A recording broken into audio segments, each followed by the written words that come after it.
Museo Iconográfico del Quijote, 25º aniversario.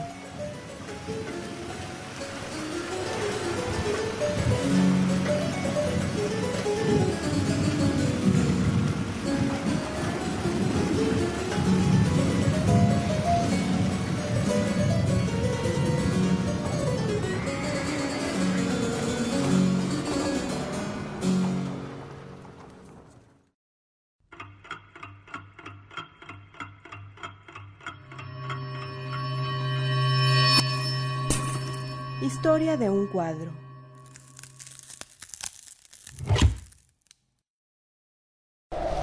Video didáctico de la pieza del mes de agosto. Alfredo Zalce Torres nació en Pátzcuaro, Michoacán, el 12 de enero de 1908. Siendo aún niño, se trasladó con sus padres a la Ciudad de México, donde comenzó a trabajar con ellos, que eran fotógrafos profesionales.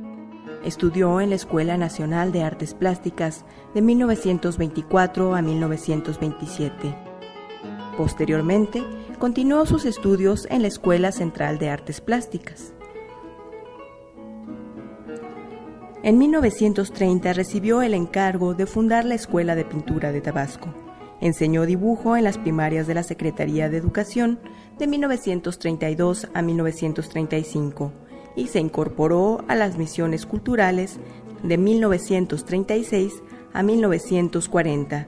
Fue también profesor en la Escuela de la Esmeralda y en la Academia de San Carlos en 1944. Ejerció junto con Guadalupe Posada, Leopoldo Méndez y los artistas del taller de gráfica popular una gran influencia sobre otros movimientos artísticos. Lo mismo trabajó grandes formatos y se involucró con el movimiento muralista mexicano, que trabajó obras de caballete con las más variadas técnicas, utilizando acuarela, dibujo, lápiz y carbón, además de realizar algunas esculturas y piezas cerámicas y una gran producción de gráfica. Su obra se encuentra en museos de varios países, como el Metropolitan Museum of Art, el Museo de Estocolmo, el Museo Nacional de Varsovia y el Museo Nacional de Sofía. Y en la ciudad de Morelia se fundó un museo en su honor, bajo el nombre Museo de Arte Contemporáneo Alfredo Zalce, inaugurado en 1987 en el Centro Histórico de Morelia, Michoacán. La Dirección de Promoción Cultural del mismo estado creó en 1979 el Premio Artes Plásticas Alfredo Zalce. Siempre fue una persona modesta en su quehacer artístico, tanto que en 2 ocasiones se negó a recibir el Premio Nacional de Artes, siendo hasta el año 2001 que aceptó esta ovación. Prefería dedicar sus esfuerzos a la lucha y formó parte de la Liga de Escritores y Artistas Revolucionarios, fundada en 1933, junto con Diego Rivera, Frida Kahlo, José Clemente Orozco y David Alfaro Siqueiros, entre otros.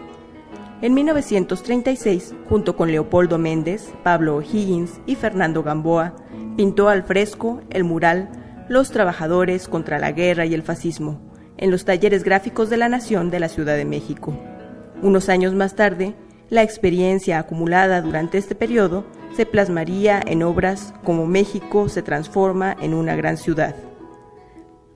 Fallece una semana después de celebrar su cumpleaños 95. Por la tarde del 19 de enero de 2003, de una insuficiencia cardíaca en su casa de Morelia, Michoacán. En el Museo Iconográfico del Quijote tenemos el privilegio de contar con una magnífica pieza de este gran artista, que revela desde lo más profundo todos los ideales revolucionarios que funcionaban como motor para las creaciones de este gran artista. La obra se titula Evocación Quijotesca, y fue realizada en 1985 por Alfredo Zalce. Fue pintada con acrílico sobre tela y mide 123 por 163 centímetros. Mario Boydó, en su libro De límites y convergencias, la relación palabra-imagen en la cultura visual latinoamericana del siglo XX, que el próximo mes de noviembre verá la luz editorial en Ediciones de Iberoamérica, ha realizado un exhaustivo análisis de esta obra, estudio al que a partir de aquí nos remitiremos de manera muy sintética para explorar en pocos minutos la complejidad de esta obra. En ella, Boydó ubica la obra estética, ideológica y existencialmente en el clima social, político y cultural generado por la Revolución Mexicana y por las luchas populares nacionales e internacionales del siglo XX. La escena muestra a Don Quijote en una de sus más dolorosas aventuras. El cura y el barbero lo han aprisionado y es esposado, llevándolo enjaulado a su casa, para alejarlo de las aventuras caballerescas a fin de curar su locura. Los personajes que lo rodean ocultan su personalidad con disfraces, los cuales, si bien han sido retratados en la contemporaneidad del autor, aluden a los personajes narrados por Cervantes, los cuales son pensados fantasmas por el caballero, haciéndole creer que ha sido víctima de un encantamiento. En la composición formal desordenada y la carga cromática constante, Boileau encuentra una referencia directa al caos y la violencia en la época revolucionaria. Apartado del caos externo, Don Quijote se encuentra resignado y tranquilo al interior de su celda, pues sabe que es menester pasar por estas tragedias ocasionadas por sus enemigos para que la virtud triunfe, ideal que comparten la caballería y la revolución, en la cual se busca la aspiración a una sociedad más justa y el privilegio del bien común por sobre el del individuo. 67 años han pasado desde que estalló la Revolución Mexicana, y el Quijote sigue luchando. Su lucha tan vigente y necesaria, hoy como entonces, igual que sus ideales. Lejos de inmovilizarlo como en la novela, un suave cordón blanco corre de una mano a la otra.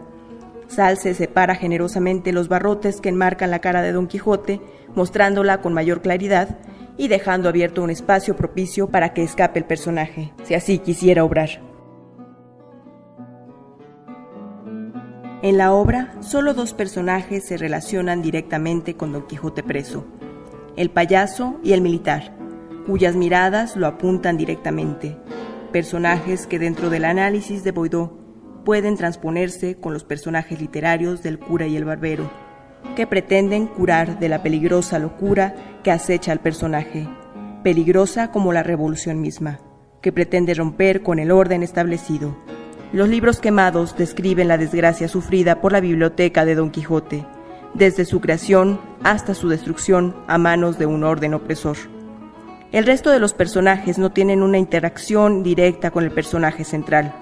El hombre de la máquina de escribir y torso de caballero es a la vez el ideal del caballero traspolado a la contemporaneidad de los avances tecnológicos de la época revolucionaria, proponiendo simbólicamente una suerte de novela de caballería escrita a máquina.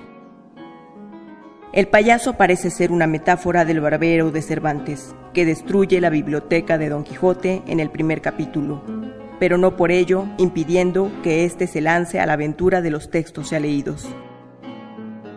La destrucción es sistemática. El barbero, aquí payaso, abre cada libro y le comunica el título al cura militarizado en Salce, para que éste decida si se han de quemar o salvar. El sádico personaje de Carpa parece burlarse de Don Quijote, mostrándole los libros que se han de quemar. En las palabras de Boileau, la interpretación reza: el gesto desesperado de quien no puede controlar la forma de pensar de Don Quijote y recurre a la destrucción de los libros que le inspiran, se prolonga en el tiempo y asocia con la represión de las luchas modernas por una mejor justicia social, en las que Salce mismo participa. La aplicación de la fuerza concreta del fuego sobre el cuerpo abstracto de las ideas es finalmente inútil. El soporte material desaparece. Las páginas de los libros se reducen a cenizas, pero no así las ideas, que persisten en la imaginación. La secuencia culmina con la decadente imagen del militar latinoamericano que Boileau relaciona con el que otrora fuera ícono de la opresión y el autoritarismo de la persecución política, el militar incendiario con el tradicional uniforme verde oliva, quien con la antorcha en mano y la espada en la otra destruye los libros del Quijote. En las palabras textuales de Boileau: el cura es el cura, pero también es un militar, y su ayudante un payaso. Los ideales de la caballería son también los nobles ideales de tantos movimientos revolucionarios latinoamericanos, dando relación implícita de la larga historia de violencia y abuso del continente. Don Quijote enjaulado interpreta en el obrar de quienes lo rodean la prueba del mundo fantástico de caballería, pero en la asociación de los ideales su heroísmo se resignifica. El entorno del Quijote de Salce verifica la injusticia social. La fe y la confianza que el ideal le brindan es menos un motivo para burlarse de Don Quijote y más una resignada esperanza del cambio que no llega.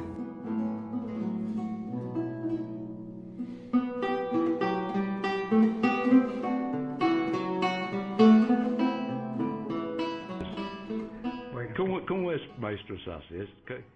¿Qué tipo es?